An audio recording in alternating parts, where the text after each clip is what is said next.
raison de 12 000 personnes par jour. Cela va durer les mois suivants, jusqu'au début du mois de juillet. Pendant cette période, quelques 300 000 Juifs hongrois sont assassinés à Auschwitz.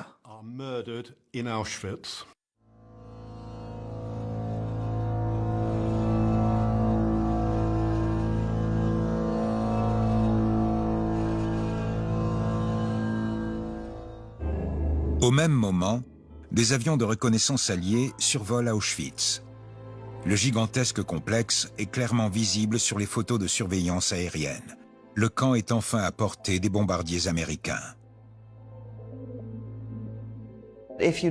S'ils avaient détruit Auschwitz et Auschwitz-Birkenau, ils auraient pu arrêter le massacre en cours et mettre fin à l'extermination des Juifs hongrois. Les Américains refusent de risquer des vies innocentes en bombardant Auschwitz.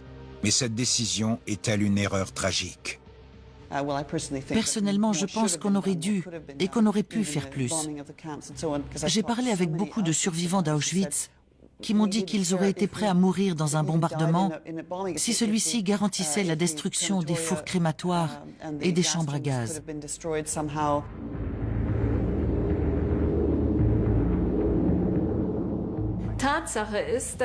En fait, les Alliés ont bombardé plus d'une fois des camps soupçonnés d'abriter une production de guerre massive. Des prisonniers sont morts au passage, vu qu'ils n'étaient pas autorisés à accéder aux abris anti-aériens, uniquement réservés aux travailleurs civils. 6 mois plus tard, le 27 janvier 1945, les forces soviétiques libèrent enfin Auschwitz. Les gardes SS ont fui depuis longtemps, poussant la plupart des prisonniers survivants vers l'ouest, dans une marche de la mort. Le camp n'abritait plus que quelques milliers de personnes, des morts vivants.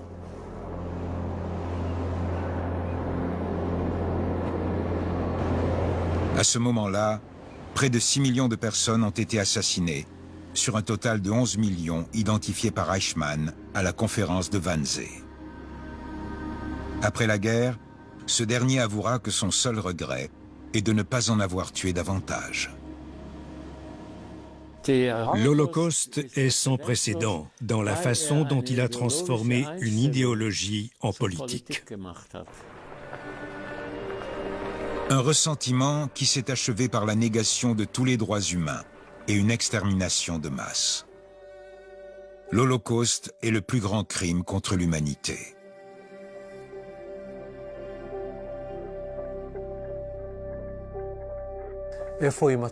À quel moment tout ceci a vraiment commencé?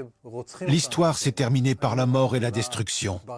L'Holocauste avait-il dès le départ planifié ces meurtres ou était-il simplement motivé par un désir de discrimination? Guerre et massacre vont de pair. Pour continuer à tuer, les Allemands doivent continuer à se battre. Seule une défaite totale peut briser le pacte funeste passé entre Hitler et son peuple.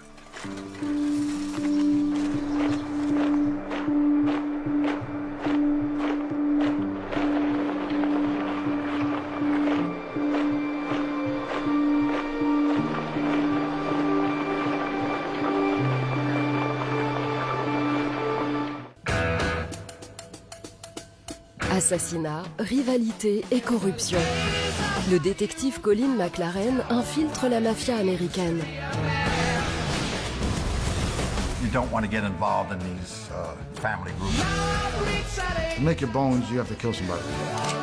And that's exactly what he did. It could be your best friend that ultimately kills you. Mafia Killers, tous les dimanches, à partir de 20h50 sur Histoire TV.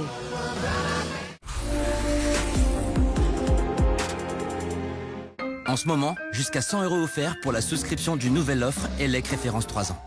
C'est bien ça, Charlotte. Et bien sûr, c'est une électricité verte. Appelez le 3443. J'agis avec Engie. Achetez vos nouvelles portes et fenêtres dès maintenant sur fenêtre24.com. Lancez le configurateur en ligne et passez votre commande en quelques clics. Fenêtre24.com, spécialiste des portes et fenêtres en ligne.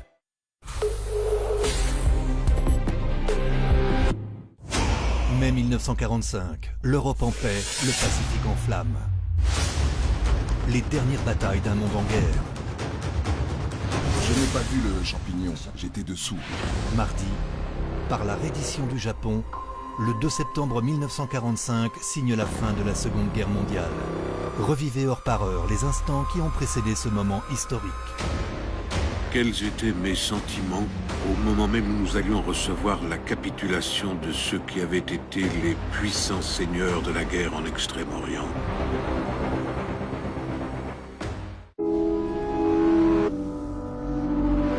Le cauchemar d'un ordre nouveau. Un Führer, son peuple et sa race. Des crimes contre l'humanité. Un monde de chaos et de destruction. C'est l'histoire des heures les plus sombres de l'humanité dans Ascension et déclin du nazisme.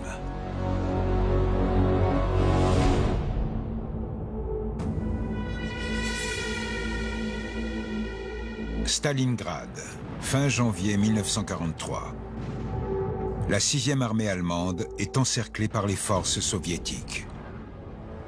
Les conditions météorologiques sont désastreuses. Il neige, le froid est terrible, la faim aussi. Les gens mangent des rats, des souris, des oiseaux. Vers la fin, il y avait de terribles combats au corps à corps.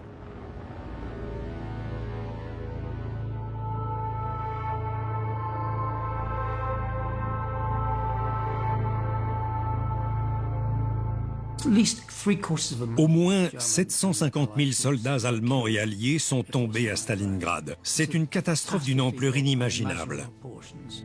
100 000 soldats allemands sont faits prisonniers. C'est tout ce qui reste de l'armée allemande de Stalingrad, qui comptait 1 million de soldats. On a soudainement réalisé que les Allemands et la toute-puissante Wehrmacht pouvaient perdre. Le choc était palpable sur le front intérieur allemand, ainsi que parmi le haut commandement. Pour le régime, il n'est pas question de fléchir, de négocier ou de faire la paix. Pour Hitler, se rendre est synonyme de trahison. Dans la vision nazie d'Hitler, ou le Reich dure 1000 ans, ou c'est l'Armageddon. Soit le peuple allemand est prêt pour ça, soit il ne l'est pas. S'il ne l'est pas, alors il mérite d'être écrasé. 2 années durant, la plupart des Allemands vont continuer à suivre Hitler dans sa spirale de mort et de destruction. Plus d'Allemands meurent au cours des 12 derniers mois de la guerre que pendant toute la Première Guerre mondiale. Une loyauté suicidaire. Pourquoi tant d'Allemands continuent à se battre avec autant d'obstination quand la guerre est déjà perdue? Pourquoi y a-t-il si peu de résistance?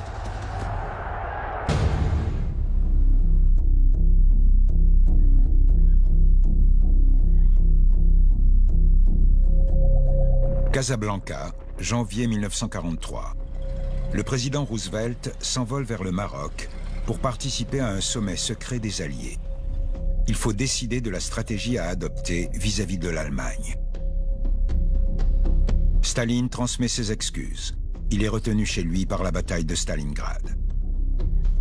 Roosevelt et Churchill tombent rapidement d'accord sur le principal objectif de guerre, la reddition inconditionnelle de l'Allemagne.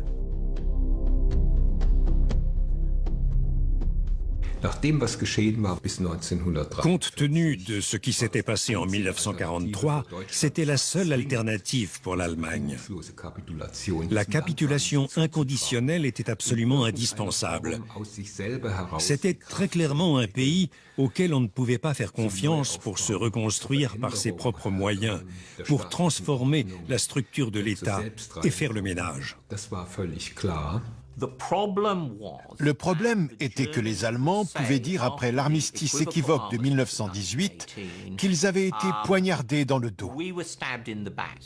Donc Roosevelt veut absolument éviter cela. Il fallait exiger la paix de manière ferme et montrer aux Allemands qu'ils avaient été totalement et définitivement vaincus. Aucun doute ne devait subsister. Pour ce jeune couple allemand, la reddition inconditionnelle est une perspective effrayante. Christian Krause est théologien, Margarete est enseignante. Christian obtient une permission pour se fiancer, ce qui lui permet d'échapper à la bataille finale de Stalingrad.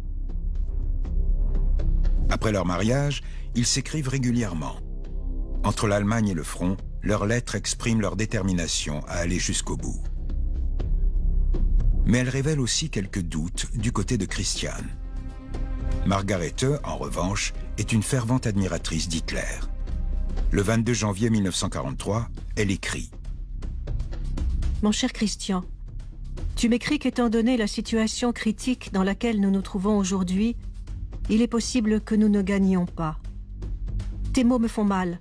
Un des leaders a dit un jour « Douter de la victoire finale est une trahison. » Et ça l'est. Parce qu'une volonté forte et un désir ardent de vaincre ne peuvent naître que d'une foi solide et inébranlable.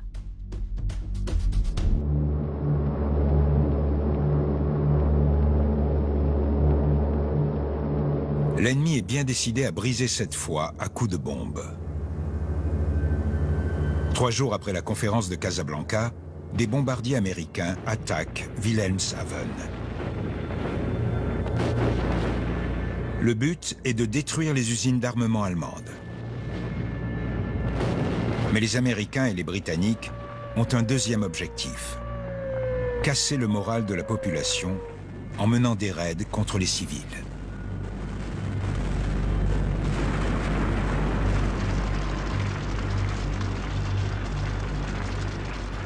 Les Britanniques se disent que vivre sous une dictature doit être extrêmement angoissant.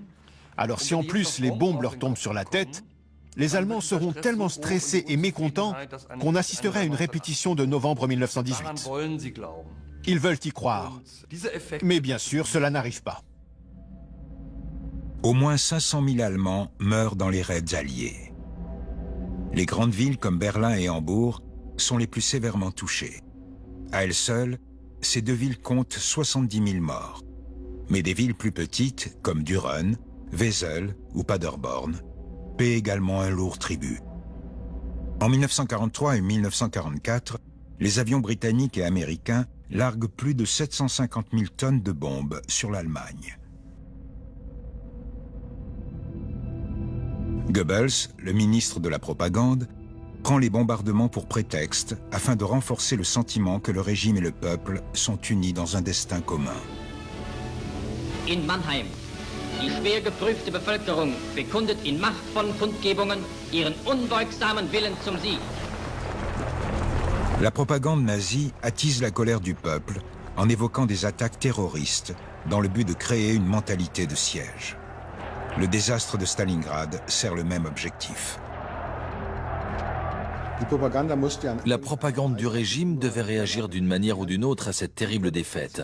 Et Goebbels a opté pour une sorte de stratégie de diversion, en appelant à la guerre totale.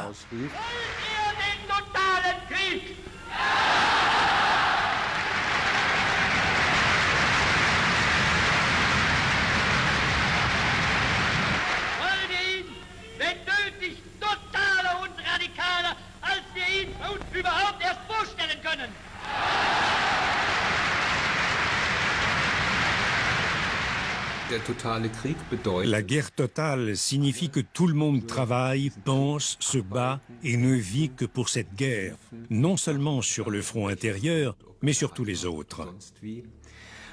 L'État attend des Allemands une loyauté indéfectible et une confiance aveugle. La logique de la guerre totale est qu'il n'y a plus qu'un seul objectif, la victoire. Après le discours de Goebbels au Sportpalast, Margarete écrit à Christian. Le désir d'être pleinement impliqué dans la guerre brûle de nouveau, plus ardemment que jamais. Les Allemands accueillent ces mesures avec un tel enthousiasme que le régime peut gouverner sans pratiquement aucune opposition. Les nazis convainquent le peuple qu'il n'est pas nécessaire de commettre soi-même un meurtre et qu'il suffit de collaborer avec le régime de manière en apparence inoffensive. En agissant de la sorte, les Allemands aident la dictature à atteindre ses objectifs. La guerre totale n'épargne aucun pan de la société allemande. Bien qu'ils préféreraient voir les femmes à la maison, remplissant leur rôle de mère, les nazis n'ont d'autre choix que d'employer 3 millions de femmes, principalement dans l'industrie de l'armement. L'intérêt supérieur de la nation justifie ces compromis idéologiques.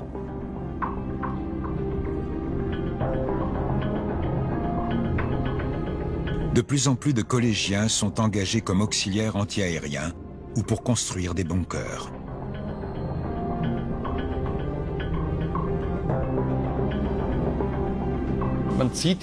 Ces ressources permettent de libérer des soldats qui peuvent aller combattre au front. Car au printemps 1943, près de 2 millions de soldats allemands ont été tués. Et il faut les remplacer. Asso Pacina est un auxiliaire de la DCA. Lui et ses amis aident à manier les canons antiaériens pour défendre Berlin contre les bombardiers alliés. Ces jeunes garçons ne reçoivent qu'une courte formation et sont en première ligne.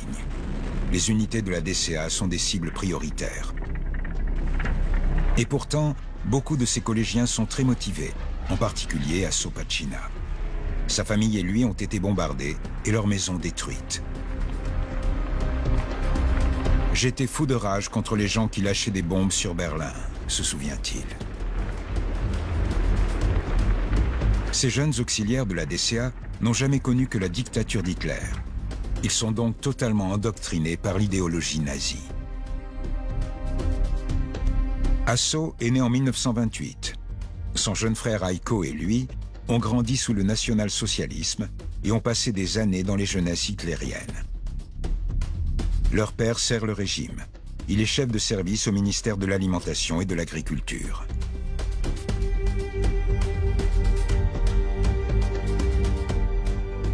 Quand un peuple place une foi démesurée dans un leader qui répète sans cesse que d'une manière ou d'une autre, il le mènera à la victoire, alors il y aura toujours une partie de la population qui voudra y croire et qui se laissera convaincre.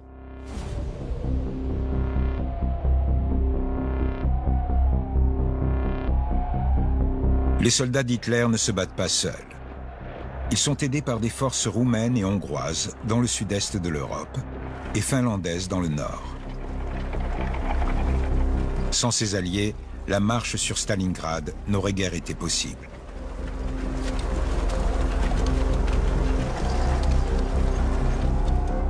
Après Stalingrad, il contribue à ralentir l'avancée de l'armée rouge. En 1943, un soldat sur 3 du côté allemand n'est pas allemand.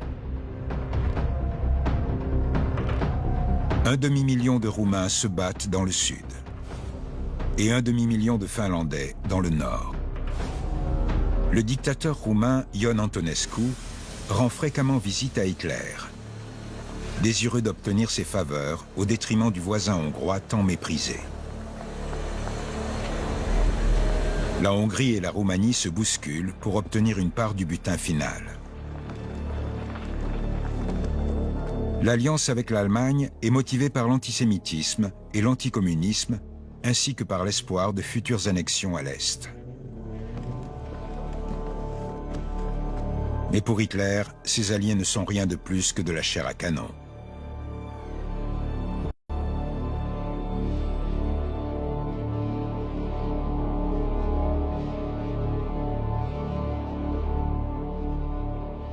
Ces alliés des Balkans apportent différents éléments au parti. C'est avant tout une énorme quantité de marchandises et de main-d'œuvre. Mais comme ce ne sont pas des armées particulièrement modernes et que les nazis font très peu d'efforts pour les former, l'Allemagne se tire une fois de plus une balle dans le pied. Sur le plan militaire, les nazis n'ont que du mépris pour leurs alliés et ne font aucun effort pour arranger la situation. Les Finlandais, en revanche, avaient impressionné les nazis en battant la puissante armée rouge lors de la guerre d'hiver de 1939. Pour la Finlande, le pacte avec l'Allemagne est plus qu'un simple mariage de convenance. Le gouvernement démocratique d'Helsinki est fermement anticommuniste et partage donc un élément central du programme nazi. Mais cette alliance militaire n'empêche pas le maréchal finlandais Mannerheim, un général expérimenté, de préserver un degré d'indépendance vis-à-vis de l'Allemagne et de maintenir son allié à distance.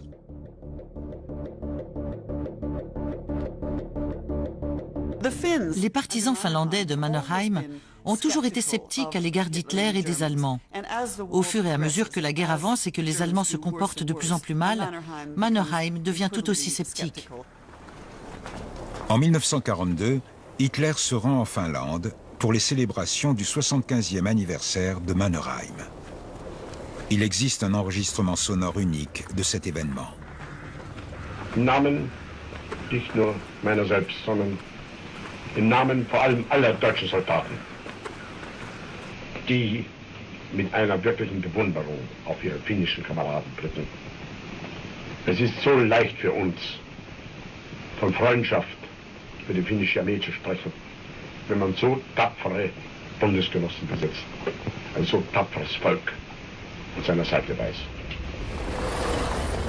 Benito Mussolini est l'allié qu'Hitler apprécie le plus. Ici, le dictateur fasciste passe en revue ses troupes en Afrique du Nord. Les Italiens se battent aux côtés des Allemands, mais ils n'ont aucune chance face à la supériorité militaire des Alliés.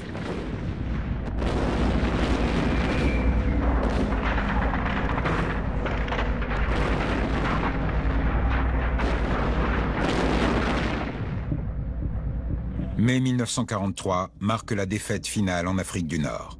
Les troupes allemandes et italiennes se rendent. En juillet 1943, des unités américaines et britanniques débarquent en Sicile. Mussolini est renversé par ses propres compatriotes. L'Italie signe un cessez-le-feu avec les Alliés et les troupes allemandes occupent le pays. Le peuple italien va subir les foudres d'Hitler. Après 1943, Hitler considère tous les Italiens comme des traîtres, non seulement pour avoir trahi leurs partenaires nationaux-socialistes, mais surtout pour avoir trahi Mussolini, le Duce qu'il admire tant. Avec plus de fronts à tenir et moins d'alliés, la position stratégique de l'Allemagne semble de plus en plus désespérée. Les divisions allemandes qui combattent en Italie manquent cruellement sur le front oriental.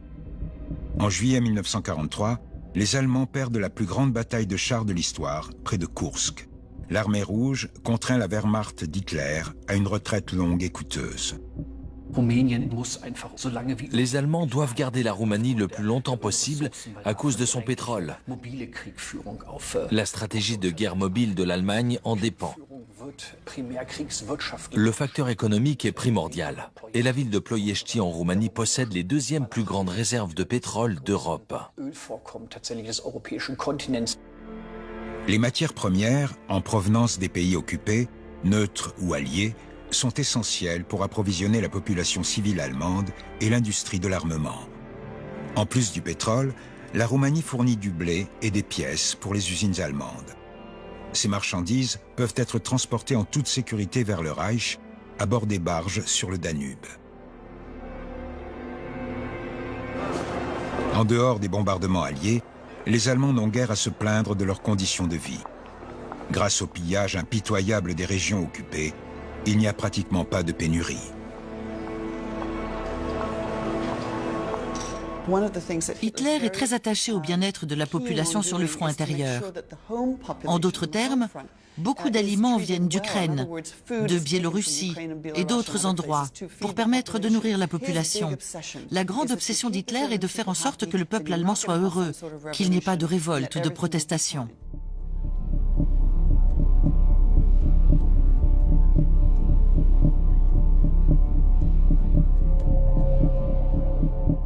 Les espions de la Gestapo rapportent que le soutien à Hitler diminue avec chaque défaite ou bombardement.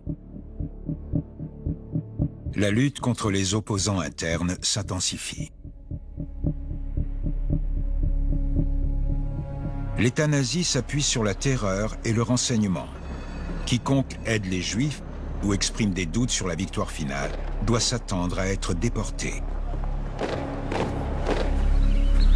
La Gestapo est une petite organisation, mais peut compter sur des milliers d'informateurs au sein du peuple.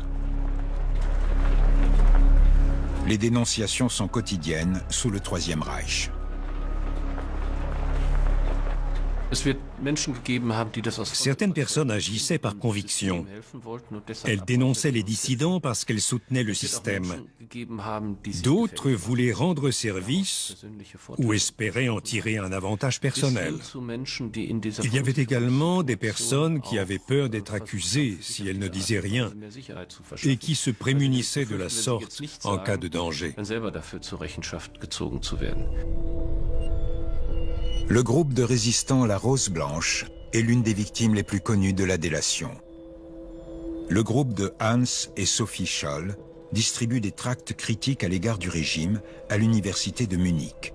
Un appariteur les dénonce à la Gestapo. 6 courageux membres de La Rose Blanche sont exécutés. Tout élément considéré comme subversif par le régime peut avoir des conséquences si les informateurs locaux venaient à l'apprendre.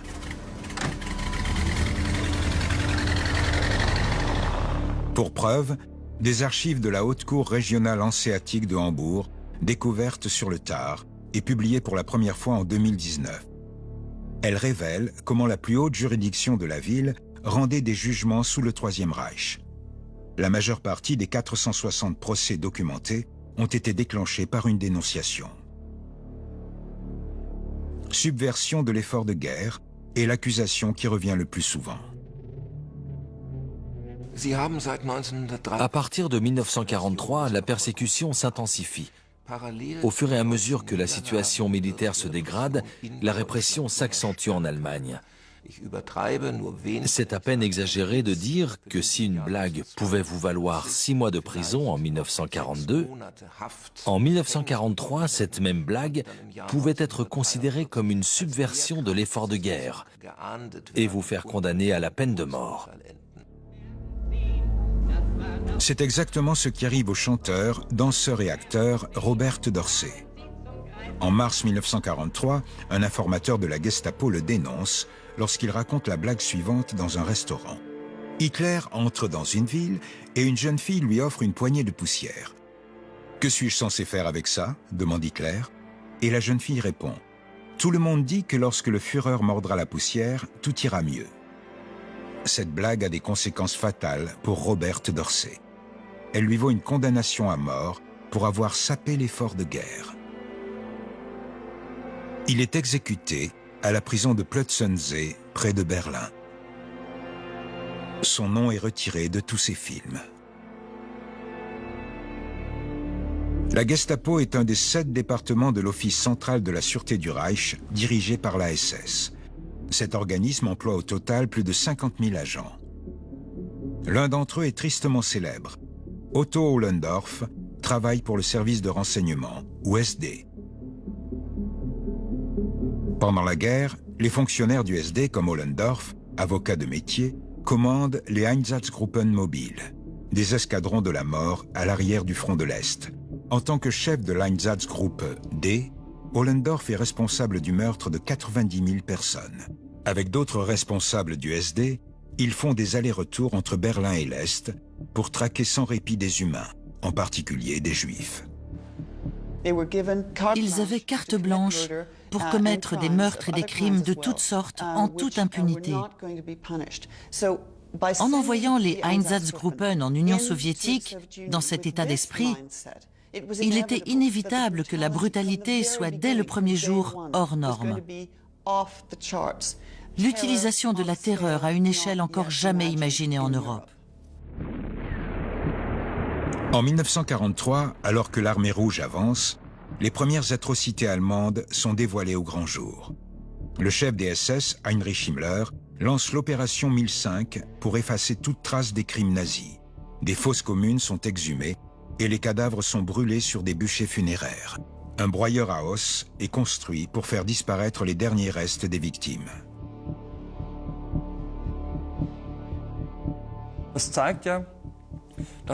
C'est la preuve qu'en 1943, les nazis sont parfaitement conscients qu'ils risquent de perdre la guerre et que leurs crimes peuvent se retourner contre eux, surtout Himmler. Ils essaient d'effacer toute trace et cela démontre que leur croyance en la victoire est brisée.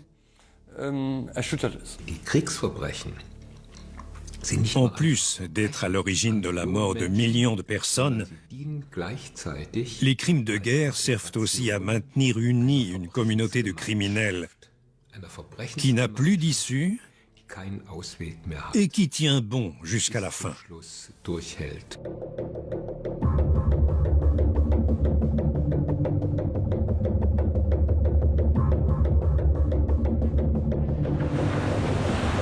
6 juin 1944, l'étau se resserre autour de l'Allemagne nazie.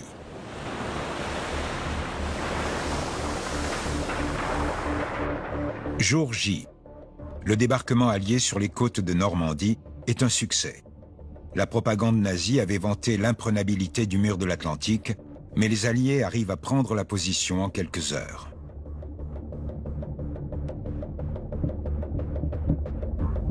Les forces allemandes se battent avec acharnement pendant des semaines, en vain.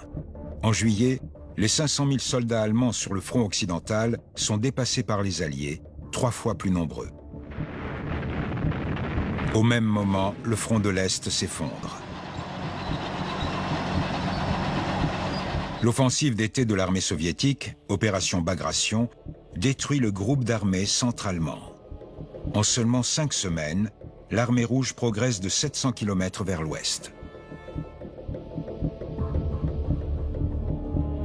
À la mi-juillet, Staline expose au monde entier le spectacle de 55 000 prisonniers allemands défilant dans les rues de Moscou, humiliés devant les caméras.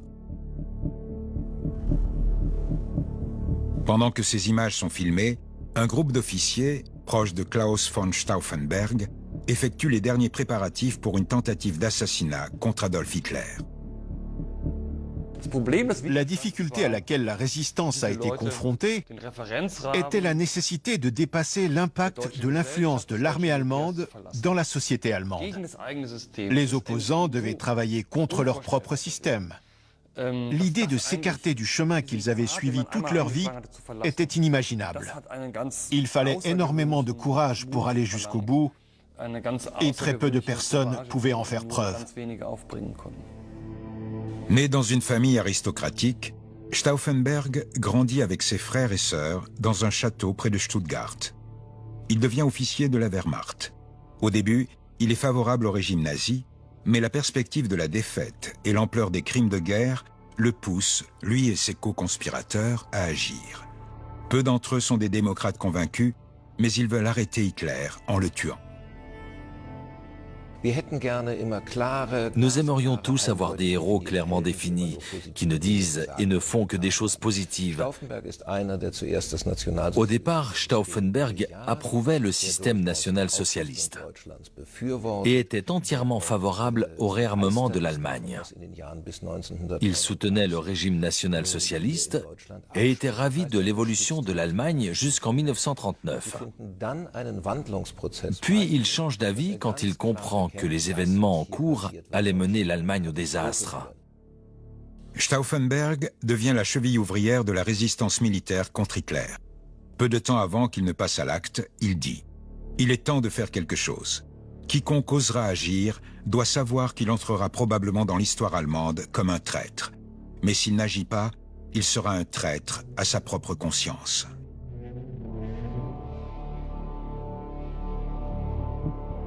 Stauffenberg utilise son accès direct à Hitler pour introduire une bombe à retardement dans la tanière du Loup, le quartier général du Führer. La bombe explose, tuant 4 personnes, mais Hitler s'en sort avec quelques blessures. Le jour même, vers minuit, Klaus von Stauffenberg et ses complices les plus proches sont fusillés par un peloton d'exécution dans la cour du haut commandement de l'armée à Berlin. Le tribunal populaire nazi organise des procès pour les autres personnes impliquées dans le complot du 20 juillet. La peine de mort ne fait aucun doute. Sie sind ja ein schäbiger Lump! Verbrechen die unter der Gemeinheit? Ja oder nein? Verbrechen die darunter? Herr Präsident, ja oder nein auf eine klare Antwort? Nein. Nein, die können auch nicht mehr zerbrechen.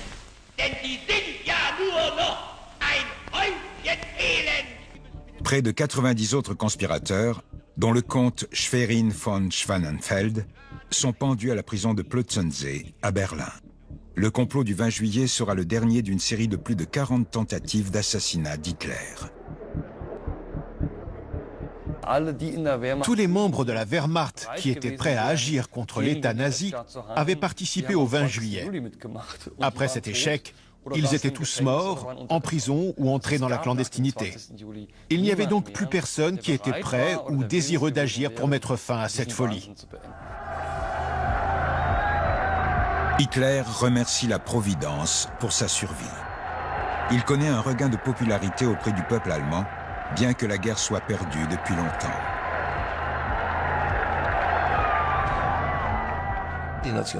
Les nazis réussissent brillamment à convaincre le peuple que les conspirateurs étaient des traîtres.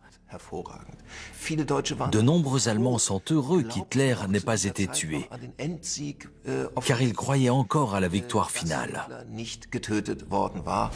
La tentative d'assassinat ratée renforce les liens entre Hitler et la Wehrmacht. Des officiers fanatiques, comme Otto Ernst Reimer, sont promus et traités comme des héros. Reimer a joué un rôle clé dans la répression du coup d'État. Wir sind heute Gottlob politische Soldaten. Und wir werden diesen politischen Auftrag unter allen Umständen durchführen bis zu unserem endgültigen Sieg. Les officiers allemands sont informés qu'ils doivent désormais être sans pitié et prêts à se sacrifier pour la cause. Le général Ferdinand Schörner, qui sera promu maréchal, s'illustre particulièrement. National-socialiste convaincu et favori du Führer, il fait pendre sur la place publique des soldats fatigués par la bataille. Ses troupes le craignent plus que l'armée rouge.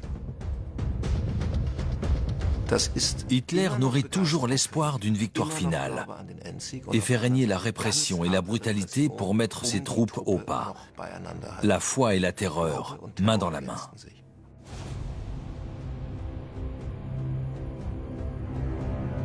Des cours martiales volantes recherchent les déserteurs présumés.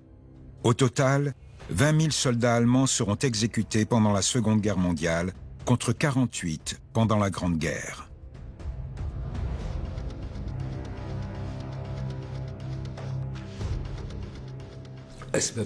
Le message que les nazis veulent faire passer est qu'il est absolument inutile de résister. Si vous résistez, vous êtes mort.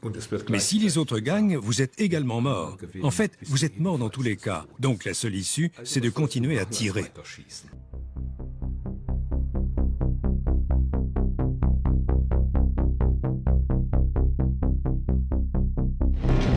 Été 1944. Sur le front oriental, les Allemands n'ont plus les moyens de repousser l'avance soviétique. Entre juillet 1943 et juin 1944, la Wehrmacht perd environ 1 600 000 hommes à l'Est. Le 1er septembre, Goebbels fait appel à 300 000 hommes supplémentaires. En octobre, Hitler en veut 450 000 de plus. Mais entre juillet et octobre 1944, la Wehrmacht perd un autre 1 million d'hommes sur le front oriental.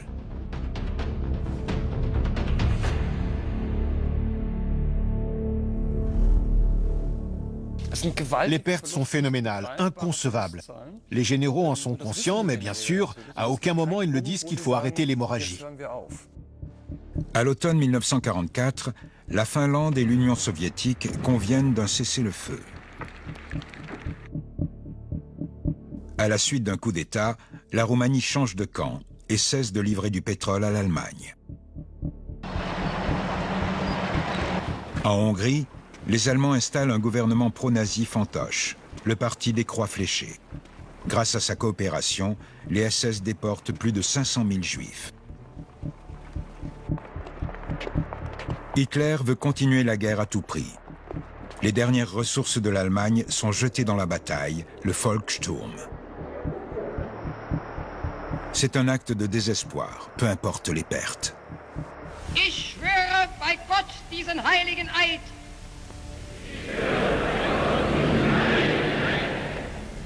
Dass ich dem Führer des Großdeutschen Reiches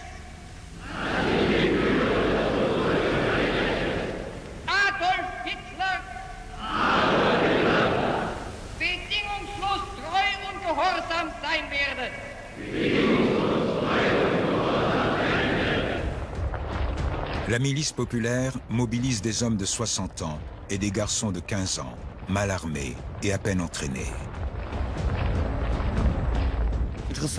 Il est intéressant de noter que le Volkssturm est sous le contrôle non pas de la Wehrmacht, mais du parti.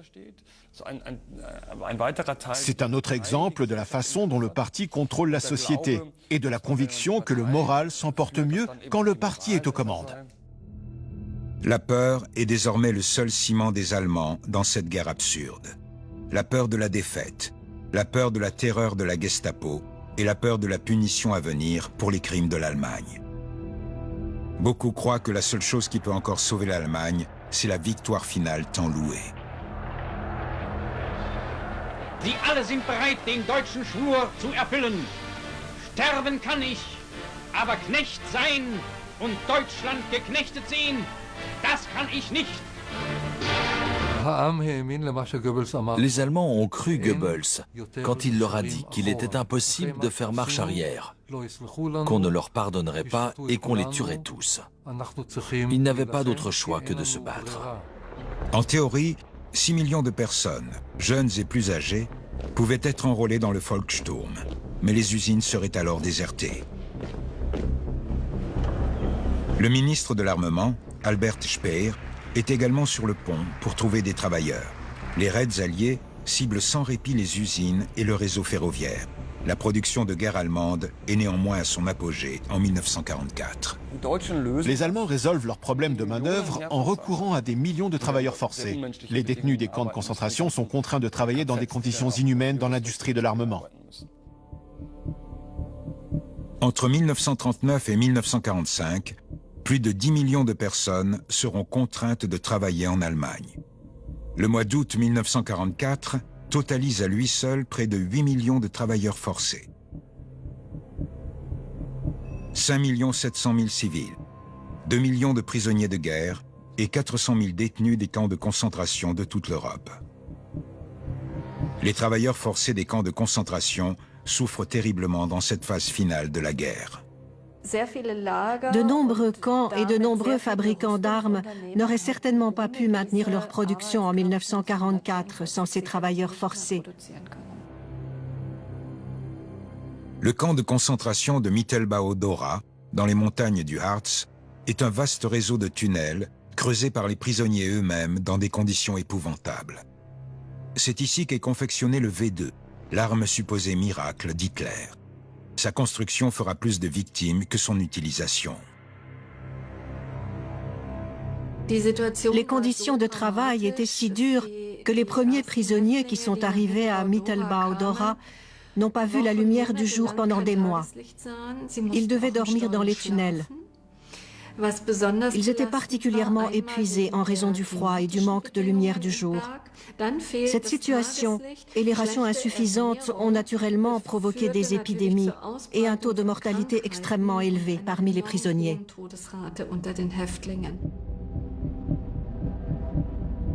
Plus tard, des casernes seront construites en surface. Les conditions s'améliorent, mais les pertes restent élevées. Léon Delabre, artiste et résistant français, est prisonnier à Mittelbau-Dora. Il consigne les conditions de vie dans ses dessins.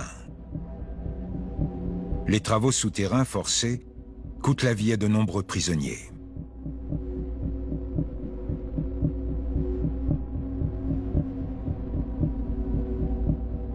À Mittelbau-Dora, les prisonniers redoutaient non seulement les SS, mais aussi les travailleurs civils, qui signalaient immédiatement les prisonniers qu'ils soupçonnaient d'être à l'origine de sabotage ou qui ne remplissaient pas leur quota de travail. Ces dénonciations avaient toujours des conséquences catastrophiques pour les prisonniers. La liste des punitions était longue, allant du retrait des rations à l'exécution, en passant par les châtiments corporels.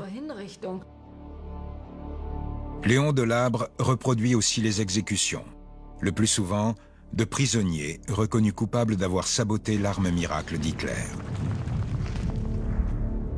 Survivre signifiait continuer à fabriquer des armes pour les nazis. Un terrible dilemme moral. Les prisonniers étaient évidemment conscients que s'ils faisaient leur travail correctement, ils soutenaient l'effort de guerre allemand et prolongeaient peut-être la guerre.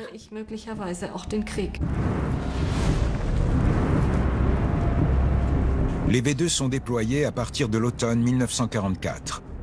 C'est le début d'une nouvelle ère dans la guerre, mais leur effet reste limité. Au total, les V2 font 8000 victimes, principalement à Londres et à Anvers. Plus de 20 000 personnes meurent en les construisant. La propagande nazie affirme que les V2 vont changer le cours de la guerre. Et de nombreux Allemands y croient encore. Christian écrit à sa femme Margarete depuis le front occidental. Depuis ma dernière lettre, la guerre a pris un tournant décisif. Et cette nouvelle arme a renforcé notre conviction de remporter la victoire.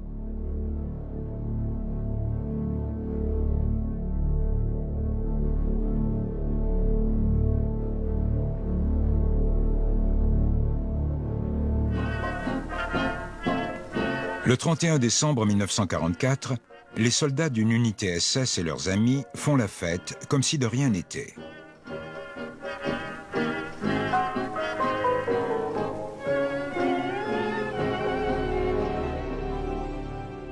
Le 27 janvier 1945, l'armée rouge libère le camp d'Auschwitz-Birkenau.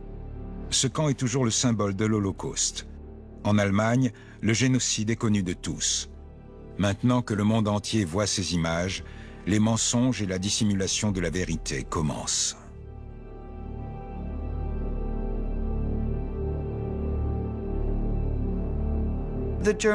Les Allemands étaient parfaitement conscients des crimes qu'ils avaient commis. Le personnel des camps d'extermination et les membres de la Wehrmacht, de la SS, de la Waffen-SS ou des Einsatzgruppen se rendaient pertinemment compte de la bestialité dont ils avaient fait preuve en Europe centrale et orientale. Ils savaient ce qu'ils avaient fait et par conséquent qu'ils devaient s'attendre à une sorte de châtiment. Les Alliés continuent leur progression. Le 6 mars 1945, ils entrent dans Cologne. Une grande partie du centre-ville est en ruine.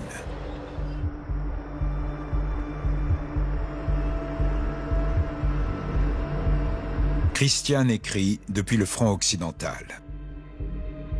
Les ruines s'élèvent jusqu'au ciel, là où les villes étaient autrefois en pleine floraison. Cette guerre est notre destin. Nous devons l'accepter. Le fait que nous ne soyons pas prêts à céder à nos ennemis prouve notre grandeur et à quel point nous sommes uniques. La mort avant l'esclavage. Nous devons être suffisamment matures pour mériter la victoire ou pour accepter la mort. À l'Est, l'armée rouge approche.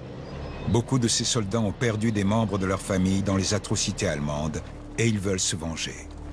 Une grande partie de la population allemande fuit vers l'Ouest. À la mi-mars 1945, Hitler ordonne aux troupes allemandes en retraite de détruire les ponts, les chemins de fer et les conduites d'eau à l'intérieur du Reich. Le reste de l'Europe est déjà dévasté. La politique d'Hitler conduit inévitablement à une destruction absolue. Elle se termine par les événements survenus en Allemagne en mai 1945. La situation est extrêmement tragique pour les civils allemands, ainsi que pour les autres pays. En Pologne, la Wehrmacht laisse derrière elle une dévastation absolument effroyable. Vers la fin de la guerre, Hitler n'avait plus aucune pitié pour le peuple allemand. Il disait à Albert Speer et à d'autres de mettre en application l'ordre de Néron, où tout devait être détruit afin que le peuple allemand lui-même soit englouti dans ce crépuscule. Le 14 avril 1945, les troupes américaines atteignent le village de Gardelegen, à l'est de Wolfsburg. Peu de temps auparavant, des SS ont enfermé plus d'1 millier de détenus des camps de concentration dans une grange et mis le feu au bâtiment. La dernière marche de la mort a lieu à Gardelegen. Les détenus survivants sont forcés à marcher vers l'ouest avant que l'armée rouge ne libère leur camp. Ils sont supposés servir de main-d'œuvre et de monnaie d'échange. Beaucoup meurent en chemin ou sont abattus par les gardes SS. La vérité est que nous n'avons pas de réponse claire quant à la raison de ces événements. Au bout du compte, ce sont les gardes SS qui décident de ce qui arrive aux prisonniers. Ils les transfèrent d'un endroit à un autre. Pour eux, les ordres et les objectifs d'Himmler n'ont plus aucune importance. Ils veulent se débarrasser des prisonniers, rentrer chez eux et s'éloigner de l'armée rouge et de l'armée américaine. Donc ils assassinent le plus grand nombre de personnes. Beaucoup de prisonniers sont épuisés et affamés. Les gardes SS n'ont aucune pitié pour eux. Le dernier chapitre de l'Holocauste se déroule sur les routes et dans les rues allemandes, dans les villes et les villages, sous les yeux de tous.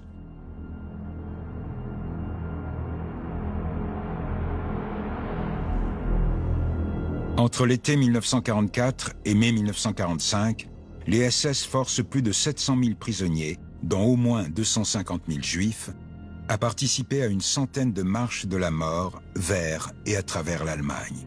De nombreux parcours se font d'un camp à un autre. Près de la moitié des prisonniers meurent. Heinz Galinski, qui deviendra plus tard le président du Conseil central des Juifs d'Allemagne, est déporté à Auschwitz en 1943 avec sa femme et sa mère. Sa famille y meurt. Il est contraint de participer à une marche de la mort. Il écrira plus tard. Beaucoup de gens se tenaient sur les ponts ou au bord des routes et nous regardaient. Ils savaient ce qui se passait. Il n'y avait aucune réaction, aucune émotion humaine. La plupart des Allemands étaient au courant de ce qui se passait. Je pense que ce mythe d'après-guerre, selon lequel ils n'en savaient rien, est une attitude d'autodéfense. C'est vraiment diabolique de prétendre n'avoir rien vu et de faire semblant d'ignorer les faits. Ils ont préféré fermer les yeux, détourner le regard et apprendre à ignorer les preuves qui les entouraient.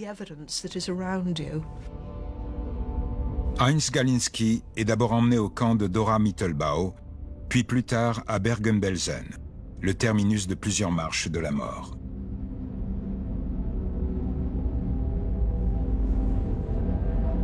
Lorsque les troupes britanniques libèrent le camp le 15 avril 1945, des dizaines de milliers de prisonniers sont à l'article de la mort, dévastés par la faim, la maladie et la brutalité. Plus de 13 000 d'entre eux meurent dans les jours qui suivent la libération.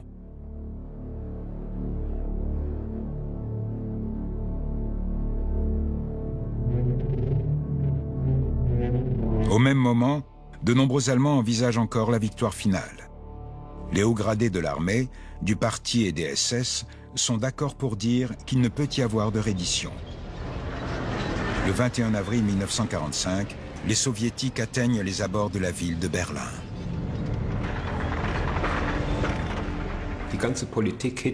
Tout le système politique d'Hitler était basé sur un seul principe, la victoire ou la destruction. Il a réussi à utiliser les crimes à cette fin en jouant sur la peur des Allemands et sur leur conviction qu'il n'y avait plus de retour en arrière possible. C'est ainsi qu'il a réussi à maintenir la cohésion interne de la société. Margaret reste fidèle à Hitler jusqu'au bout. Le Führer est là où le danger est le plus grand. Il est fidèle à lui-même. Ne devrions-nous pas lui être fidèles jusqu'à la victoire ou la destruction? Nous n'avons pas le choix. Nous devons accomplir le destin qu'il nous offre le plus vaillamment possible en donnant le meilleur de nous-mêmes. Nous devons être loyaux et droits. Nous ne devons ni hésiter ni flancher. Alors que les Berlinois se préparent à une terrible bataille, beaucoup sont encore dans l'illusion d'une possible victoire. Pendant ce temps, les sbires d'Hitler assassinent les derniers membres de la résistance. Ça n'avait aucun sens. Ils entendaient le tonnerre des canons soviétiques et les derniers prisonniers sont fusillés le 30 avril 1945, juste avant la libération de Berlin. Ceci est probablement la dernière photo d'Hitler, prise dans la cour intérieure en ruine de la chancellerie du Reich. Dans la nuit du 29 avril 1945, il épouse sa compagne de longue date, Eva Braun, dans le bunker du Führer. Le lendemain, il se suicide par balle. Eva Braun avale du cyanure.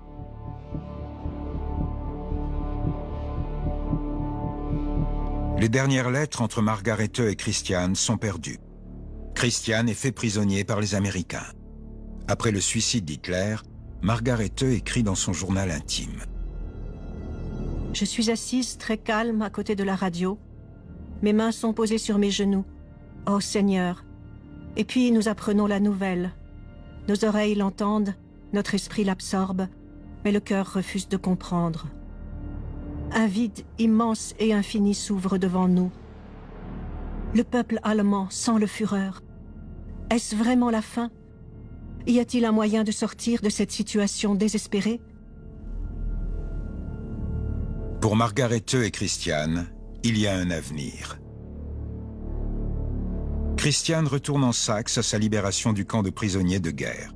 Ils fondent une famille et deviennent citoyens de la République démocratique allemande. Goebbels et sa femme tuent leurs 6 enfants, puis se suicident. Hitler et Goebbels étaient de la même veine. Il fallait choisir entre la vie ou la mort. Et en réalité, ils ont choisi ce que leur idéologie leur avait dicté dès le départ. Beaucoup suivent leur exemple. Le suicide semble être la seule issue face à la vengeance anticipée des vainqueurs et à la destruction probable de l'Allemagne. Le résultat d'années de propagande insufflant la panique et la peur. Dans la seule ville de Berlin, plus de 7000 personnes mettent fin à leur jour. C'était un phénomène qu'on n'avait jamais vu dans d'autres guerres. C'est la preuve, s'il en fallait, que la prise de conscience était réellement répandue et qu'il s'agissait vraiment d'une guerre de pillage et d'annihilation tout à fait criminelle, initiée et menée par l'Allemagne. Beaucoup d'Allemands continuent à se battre après la mort d'Hitler, soit par obéissance à des supérieurs inconscients, soit par fanatisme, convaincus qu'une mort héroïque est préférable à la capitulation. À Berlin, à Breslau, à Prague et bien d'autres endroits, les SS ne déposent pas les armes. L'illusion insensée perdure, même après la disparition du Führer. Le peuple a toujours soutenu la dictature. Il n'y a eu aucun moment où une majorité d'Allemands s'est retournée contre Hitler. Seule une infime minorité du peuple allemand s'est retournée contre lui et a compris l'impact de la dictature sur le pays. Le Reich, que les nazis voulaient voir durer 1000 ans, n'a duré que 12 ans, laissant derrière lui un monde en ruine et une Allemagne stigmatisée à jamais. Paul Celan, survivant de l'Holocauste, a écrit « La mort est un maître artisan originaire d'Allemagne ».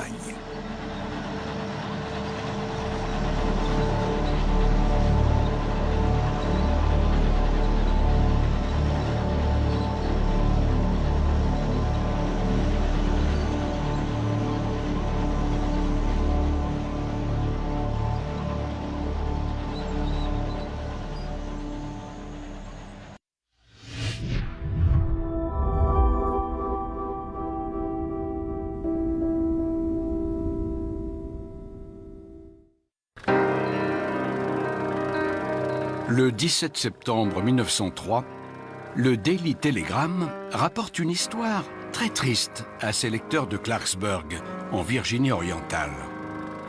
Une dispute entre 2 mineurs immigrés à propos d'un chien a dégénéré et s'est terminée en tragédie.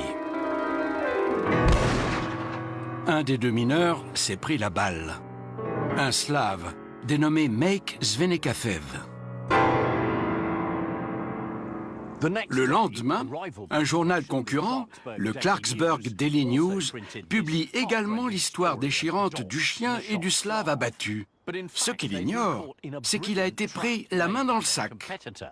Le Daily Telegram, qui soupçonnait depuis longtemps le Clarksburg Daily News de lui voler ses articles, a fabriqué cette histoire de toutes pièces pour le piéger. Si on lit le nom de la victime à l'envers, voilà ce que ça donne. We fake news. On crée des fake news. Le piège a fonctionné à merveille.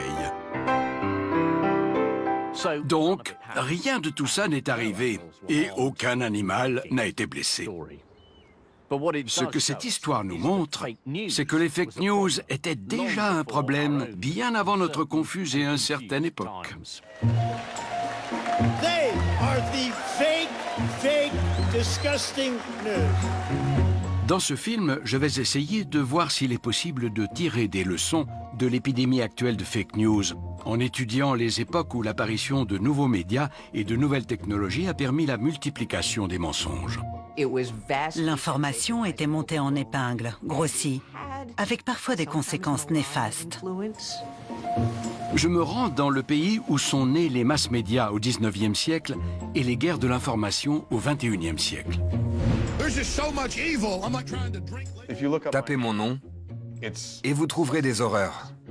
Et il y a des gens qui souffrent à cause de ça. Je m'intéresse à l'histoire pour découvrir ce qui motive les créateurs de fake news. Je détruis l'Amérique article après article. De la propagande et de la paranoïa. C'est facile de rendre crédible une fake news.